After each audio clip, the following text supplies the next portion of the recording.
Hello and welcome to my channel. My name is Lisa Ann, and today I am back to working on my tiny pantry makeover. If you saw my basement demo video, I mentioned that in January of 2021, I became consumer debt free, and in September of 21, I had purchased this 1,000 square foot home for my 5 kids. One of the things that I did that financially helped me along with this was that I stopped going to the salon to have my hair done. When my hair really started going gray a while back, I gave up my favorite henna hair color and started going to the salon to dye my hair blonde. In March of 2019, I decided to grow my hair out and embrace my gray. I have a goal of paying off all my pre-mortgage debt before cutting off my hair, and it has been a journey that I can physically see, and it pushes me to pay down my debt. My hair is really starting to drive me crazy, and I would love to cut it shorter, but I'm still paying off my student loan, and that is a story for another video.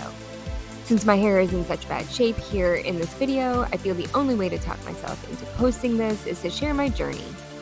What drives me crazy is that my gray hair is straight and my darker hair is wavy and has great curls. So it's a weird mix, and I can't wait to get rid of my student loans to finally do something about my hair. If you're still with me, thanks for listening to the story of my hot mess hair. So this space is really small and it's hard to get a good angle of any kind. One video I took was blocked by the bottom of the kitchen cupboards. Mostly, I just pulled down the shelves, repaired some holes in the wall and cracks up above that you can't really see due to the bad angle.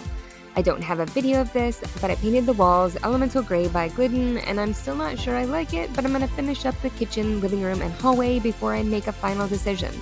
Finally, I built a cabinet base for the pull-out trash and recycling center. It's not perfect, but for my first time designing and building cabinets, I'm calling this one a win.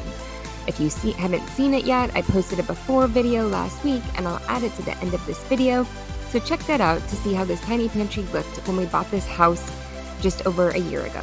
If you're interested in seeing more of my DIY home remodel, please subscribe to follow along while my kids and I tackle it as much as we can. Thanks for watching, and I hope you enjoyed.